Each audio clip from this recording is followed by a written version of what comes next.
for the invitation, and it's a great pleasure to participate in this extremely interesting search for axioms. And as a bonus, it allows to investigate this use of quantum arrays as sensitive detectors in microwave range. So can you see my slides? Yes, yes. Great. Okay, so our group works as part of SuperGalax collaboration.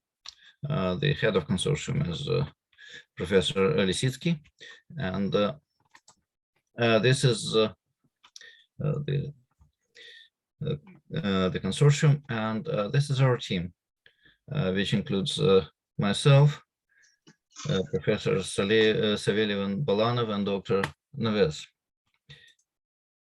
So the thing we did recently in the framework of this project was to show that using an array of coherent qubits, we can achieve in principle the sensitivity beyond the standard quantum limit when the signal to noise ratio grows as inverse.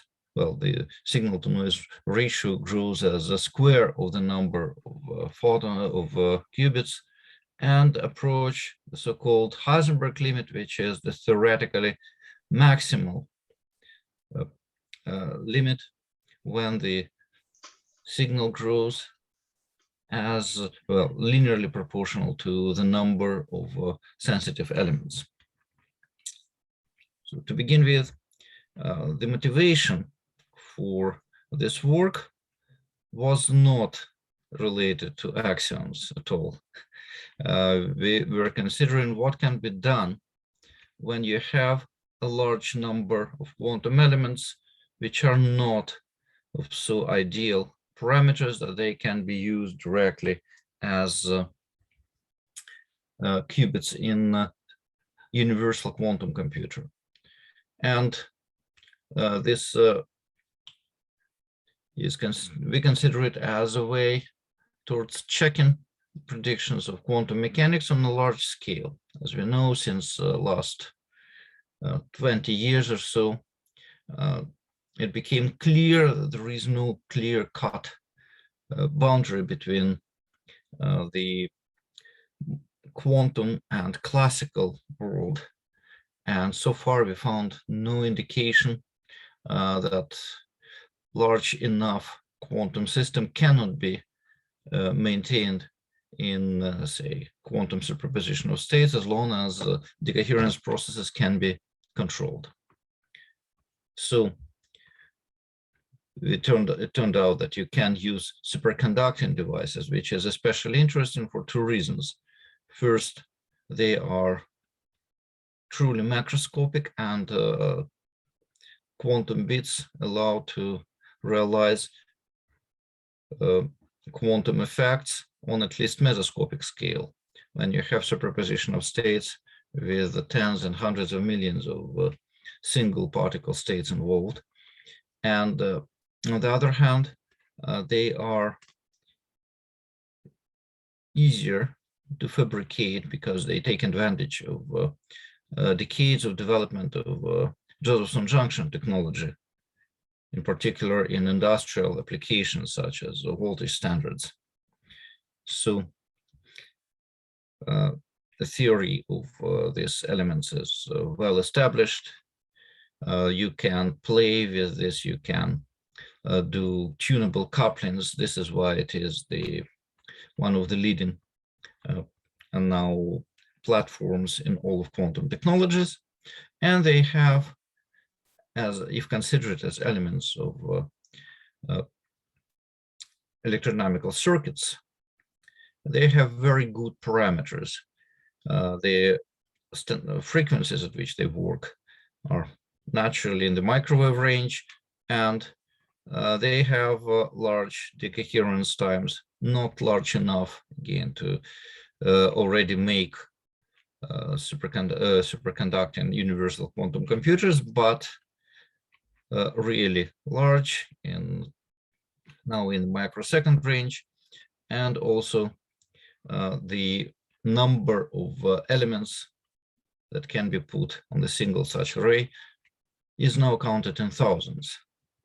So this is an interesting platform to use. And several years ago, stimulated by questions from Professor Dubrovich of St. Petersburg about the possible use of these arrays for locating single photon microwave signal coming from space, we started working on this, and in the simple model show that if your signal is being is affecting a quantum coherent array of qubits, then because this signal has spatial correlations, that is, it affects all qubits in the same way. Qubits are off resonance from the signal, so there is no absorption anywhere. Qubits just acquire phase shifts. Because these phase shifts are the same for all of them, while the phase shifts produced by local noises will be independent, we get predictable result that the signal from this remote source can be detected even against the background of strong local noise. So here are two models, one when we have incoming Fock state, another when we have incoming coherent state, and the situation when we have either no input signal, the black line, or we have 1 or 5 photons in this incoming signal. This was clear. Theoretically, this can be observed. In this dispersive regime, we show that the signal-to-noise ratio indeed grows like square root of n, the number of bits in the array, and also grows with the strength of interqubit coupling here, this coefficient g. Numerics confirm this. Again, we have the dependence of the number of bits, and we have the increased signal-to-noise ratio as we increase this qubit-qubit coupling. We do suppress the amplitude of the signal itself, but we suppress the noise because you are dealing effectively with more and more rigid single rotator coupling to whole of the field. This is all very nice, and this all works in quantum non-demolition regime, but it was too crude a model to directly apply to the current problem. So this is the model we developed based on this, specifically for our current purposes, especially to investigate whether it is possible indeed to go beyond the standard quantum limit. So the model we considered was the series of waveguides, n capital waveguides, each containing m capital qubits, and the signal which is observed, which is passing through all these waveguides at once. The input signal was modeled like this. We have it going in all these waveguides at once equally, and we take into account the effective interaction of qubits in each of the waveguides because of their interaction through the vacuum mode in the mean field approximation, and the direct interaction with the photon field, of course. We have considered the dispersive regime again. So the Hamiltonian had the following form. Here, R is the function the square window, which describes the passage of the signal through the system. And you have these two terms, one, this term which causes rotation around the x, and this around the z axis. And this is the term which depends on the strength of incoming signal. The noise was taken into account by replacing the interaction, the photon operator with this. So we add the thermal component here, where eta describes the relative strength of this noise. It is modeled by thermal noise, and the initial state of the system is the thermal state of the photon field plus some initial state of qubits.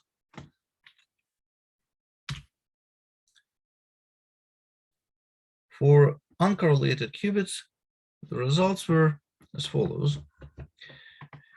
If you look at the average spin, and one of the key components of this approach is that we measure the collective variable, for example, the total magnetic moment of all qubits, if we're looking at, say, magnetic flux qubits,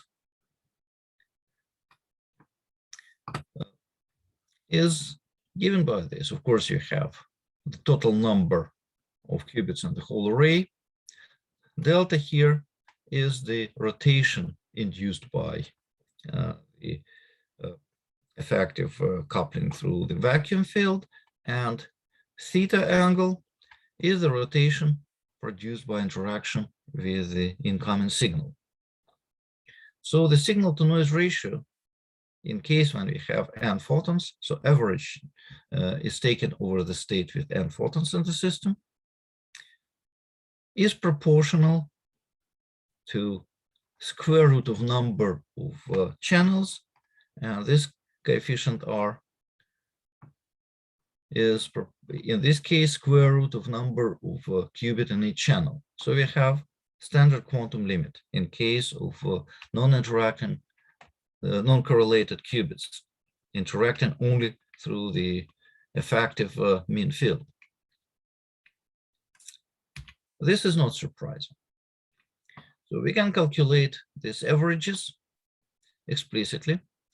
In case of vacuum of a signal field, we have this expression where Ft is the part of noise field of noise contribution to the whole signal.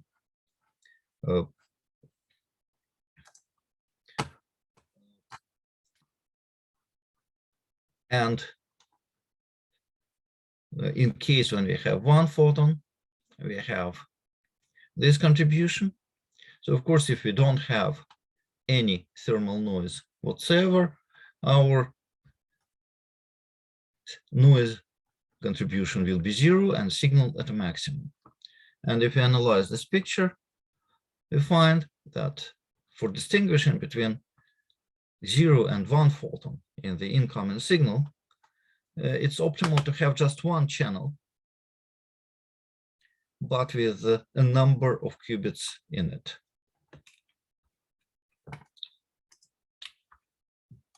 This is the expression for the contrast of our signal, and we see that, of course, if we have large enough thermal noise, things deteriorate, but in the limit of low noise, we have almost everywhere constant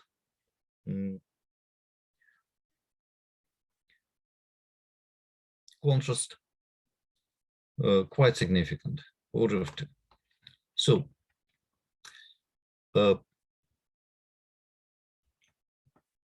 more interesting situation arises when we have correlated qubits. That is when we include coupling, and we include this coupling through the effective splitting of our qubits into groups which behave in a correlated way, so that we see that the signal to noise ratio versus a qubit number can be linear, growing proportional to the number of qubits if we have all the qubits interacting. An interesting, and we see here consistent change from the square root dependence for non-interacting qubits to the Heisenberg limit in case of maximal interaction. What is remarkable, it turns out that this Heisenberg limit cannot be achieved if we have only next neighbor coupling between the qubits. So we need to arrange coupling between nearest neighbor coupling in order to achieve this limit. So this is main conclusion of our research here, that using for the location of the signal array of correlated qubits would allow to distinguish between 0 and 1 photon in the incoming field against the background of local noise, local thermal noise. This can be, of course, generalized to case of an arbitrary noise frequency dependent spectrum, which is not going to lead to any qualitative differences. So here we are. Thank you. Thank you very much, Professor Zagoskin, for the nice presentation. Are there any question or comments in connection with the presentation of Professor Zagoskin? I have one comment that, of course, it is nice if all qubits are connected all together.